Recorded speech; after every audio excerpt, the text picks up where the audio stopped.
경남 합천 가야산 중턱에는 유서 깊은 절이 하나 있습니다. 지금으로부터 1200여 년 전 신라시대 순응과 이정이라는 승려가 창건한 이 절은 불교 경전인 화엄경에 나오는 해인산매, 즉 잔잔한 바다 위의 명상에서 따와 이름을 지었습니다. 바로 해인사입니다. 그런데 특이하게 이 해인사라는 절에는 한 건물에 2개의 유네스코 세계유산이 등록되어 있습니다. 혹시 이는 유네스코 직원의 실수가 아니었을까요? 실수가 아니라면 도대체 얼마나 특별하고 특이하길래 한 건물에 2개의 세계유산을 등재시킬 수 있는 것일까요? 오늘은 그 비밀을 파헤쳐 보겠습니다.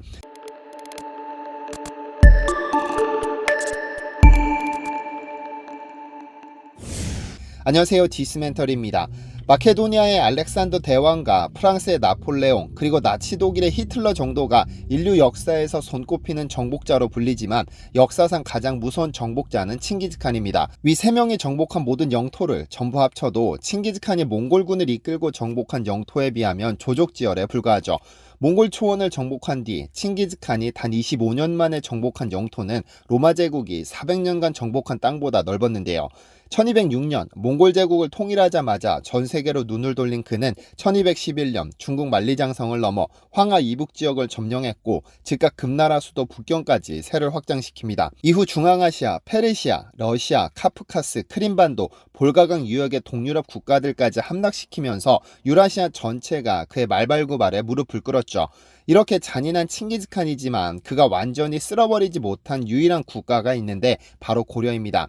약 30여 년에 걸쳐 집요하게 침공했지만 이는 사실 원나라의 오기가 발동한 것입니다. 금나라나 송나라에 비해 코딱지 크기에 불과한 고려를 점령하려고 8번이나 침략했지만 모두 실패했으니 오기가 바짝 오를 수밖에 없었는데요. 결국 30년에 걸친 침략 후에야 고종이 태자를 몽골로 보내 항복을 요청하기는 했지만 당시 태자를 맞이한 쿠빌라이 칸은 30년간 저항하던 고려의 태자가 스스로 그 먼 길을 찾아와 나에게 따르니 이는 천명이다라며 기뻐했습니다.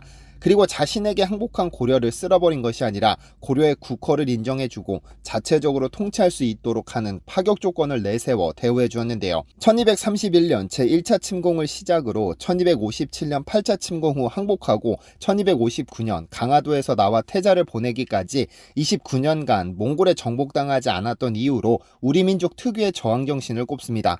보통 양이나 말을 몰며 초지를 떠도는 유목민족은 강한 자가 등장하면 그 아래 무릎을 꿇습니다. 중국의 한족 역시 일단 패하면 순종합니다.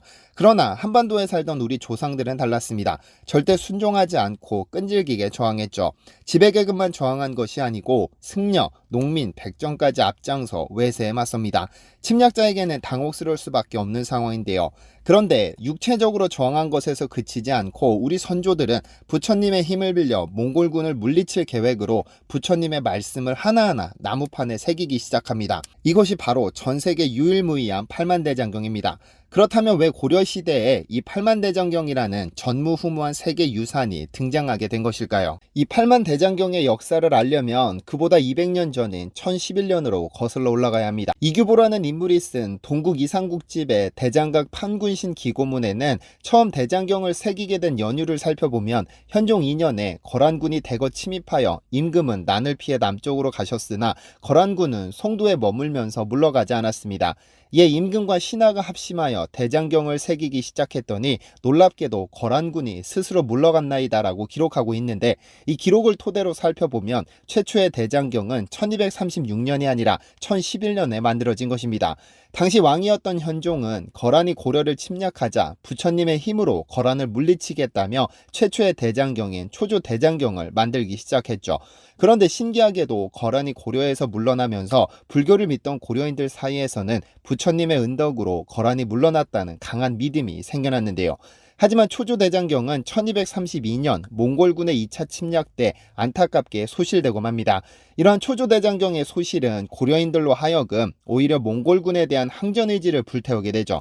팔만대장경의 원래 명칭은 고려대장경입니다만 이 고려대장경이 만들어지게 된 이유도 같습니다. 동국 이상국집이 생각하건대 대장경은 예나 지금이나 오직 하나입니다. 임금과 신하가 합심하여 발언함 또한 마찬가지이니 어찌 그때에만 거란군이 물러가고 지금의 몽골군은 물러가지 않겠습니까? 다만 모든 부처님과 하늘의 보살피심이 한결 같으시기를 바랄 뿐입니다라고 기록하고 있듯이 부처님의 힘으로 몽골군을 물리치자는 것인데요. 대장 대장경을 새기는 일은 기적에 가까웠습니다. 이 대장경 제작이 얼마나 고된 일이었는지는 다음 영상에서 다시 찾아뵙는 것으로 하고 그 결과물만 살펴보겠습니다. 팔만대장경이라고 불리는 이유는 불교 경전을 새긴 목판의 수가 81,258장으로 8만장이 넘기 때문입니다. 경판 길이 68에서 78cm, 폭 24cm, 두께 3cm, 무게 3.5에서 4.4kg의 목판 수가 무려 81,258장인데 이를 눕혀 쌓으면 높이 3.2km로 백두산이나 육산빌딩보다도 높고 이를 이으면 길이 6km, 전체 무게는 280톤입니다. 한 면에 세로로 23행, 한 행에 14개의 글자가 새겨져 있고 앞뒤로 총 640자의 글자가 새겨졌습니다. 이를 환산하면 8만 대장경판의 전체 글자 수는 약 5,200만 자이고 이것을 한자에 능숙한 사람이 하루 8시간씩 무려 30년을 읽어야 간신히 전부 읽을 수 있는 양입니다. 더 놀라운 것은 5,200만 자의 글자 중 오탈자는 158자로 오탈률 0.0003%에 불과합니다. 현대시대처럼 연필로 쓰고 지우개로 지우고 하는 과정이 아니라 나무에 글자를 새기는 과정이기 때문에 한 글자 새길 때마다 합장하고 나무아미타불을 외쳤다고 하죠. 뿐만 아니라 5,200만 자의 글씨체가 동일한 것도 특이한데요. 이는 경판 제작에 참여한 모든 작업자들이 약 1년간의 연습을 통해 글씨체를 맞췄기 때문이라고 합니다. 그런데 이 글씨체가 얼마나 훌륭했던지 조선시대 최고 명필로 꼽히는 추사 김정희는 사람이 쓴 게 아니라 신선이 내려와 쓴 것 같다고 평가했다고 하죠. 유네스코는 각종 문서나 책, 사진, 그림 등 인류의 기억과 관련된 문화유산을 세계 기록유산으로 등재시키는데 지난 2007년 8만 대장경이 세계 기록유산으로 등재됐을 때 오히려 너무 늦었다는 전문가들의 평가가 있기도 했었죠. 그런데 2007년 8만 대장경이 세계 기록유산으로 등재되기 12년 전인 1995년 해인사에는 먼저 등록된 세계유산이 있습니다. 바로 8만 대장경을 보관 중인 건물 장경판전입니다.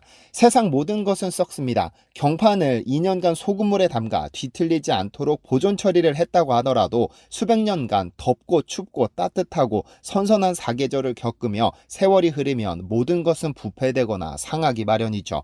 그런데 8만 대장경은 무려 800년에 가까운 시간이 흘렀지만 여전히 지금까지도 지금 이 순간에도 단 하나의 뒤틀림이나 썩은 흔적 없이 멀쩡합니다. 어떻게 이것이 가능할까요? 장경판전은 아주 화려하지도 않습니다. 지극히 단순하고 평범한 건축물입니다. 화려한 단청이 없고 오로지 나무와 하얀 회벽으로만 이루어져 있죠. 오죽했으면 일제강점기 때 비가 들이치는 것을 막기 위해 건물 창밖 비마기 판자 정도 설치했을 뿐이죠. 한국전쟁 직후 1955년 장경판전의 오래된 기와를 벗겨내고 구리기와를 얹기도 했었고 1972년에는 대통령의 지시로 과학자들을 전부 동원해 이 8만 대장경을 보관할 최첨단 콘크리트 건물을 건축했었습니다. 그런데 이런 조치들이 전부 8만 대장경의 보관에 역효과가 생겨 전부 철거시키거나 취소되었죠. 일제강점기에 만든 비마기 판자도 통풍장애를 유발한다며 철거했고 1955년에 바꾼 구리기와도 다시 진흙기와로 바꿔버렸습니다. 1972년에 지은 콘크리트 건물은 스님들 휴식 공간으로 쓰라며 용도를 바꿔버렸습니다. 완공 후 경판 몇 장 옮겼다가 전부 뒤틀리고 습기가 차는 바람에 곰팡이가 쓸었으니까요. 그러니까 1400년대 조상들이 지은 그대로 아무것도 손대지 않은 단순한 형태일 때 비로소 최적의 보관 상태가 되기 때문입니다. 해인사 장경판전이 세계유산으로 등록될 수 있었던 이유 중 하나는 오로지 8만 대장경 목판 보관을 목적으로 지어진 전 세계 유일한 건축물이기 때문인데 그 안에는 수없이 많은 비밀이 숨어 있습니다. 다음 영상에서는 그 비밀에 대해서 풀어볼 예정이고 오늘은 공개된 사실들만 살펴볼 텐데요. 802년 신라시대에 지어진 해인사는 약 1200여 년간 총 8번의 화재를 겪었습니다. 특히 조선 후기에 일어난 화재로 대부분의 건물이 전부 잿더미로 변해버리기도 했었죠. 하지만 장경판전만은 500년이 넘도록 원래 모습을 그대로 보존하고 있습니다. 왜냐하면 다른 건물들과 일정한 거리를 두고 지어졌고 무엇보다 화재 예방을 위해 각별히 신경 썼기 때문입니다. 목조 건물은 한 건물에서 불이 시작되면 바람을 타고 옆 건물로 옮겨갑니다. 하지만 장경판전은 이런 위험을 방지하고자 주변 건물보다 훨씬 높은 곳에 별도로 지었고 사방으로 완벽 부족한 담장을 설치했습니다. 덕분에 8번의 화재 속에서도 장경판전은 멀쩡할 수 있었던 것이죠. 하지만 자연재해나 화재보다도 더 위험했던 것은 8만 대장경을 전부 갖고 싶어 했던 일본입니다. 일본은 조선 초기부터 약 80여 차례에 걸쳐 8만 대장경을 보내달라고 요청했습니다. 일본 사신이 조선에 와 단식투쟁을 하며 떼를 쓰고 전쟁을 일으키겠다고 협박도 했었죠. 심지어 이천도국이라는 짝퉁 국가를 만든 후 개국 기념으로 8만 대장경을 보내달라고 요청하기도 했죠. 일제강점기 때도 마찬가지입니다. 일제가 수차례 경판을 가져가려 했지만 이때마다 해인사 승려들이 이를 목숨 걸고 막아냈습니다. 6.25 때도 위기는 찾아왔습니다.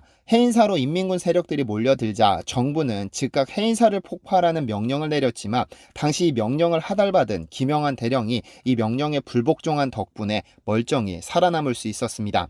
현대 기술로도 따라잡을 수 없는 장경판전의 과학기술, 우리 조상들이 나라를 지키겠다는 일념으로 만들어낸 81,258장의 8만 대장경을 보기 위해 조만간 경남 합천 가야산에 한번 다녀와야겠습니다. 그럼 해인사에서 뵙겠습니다.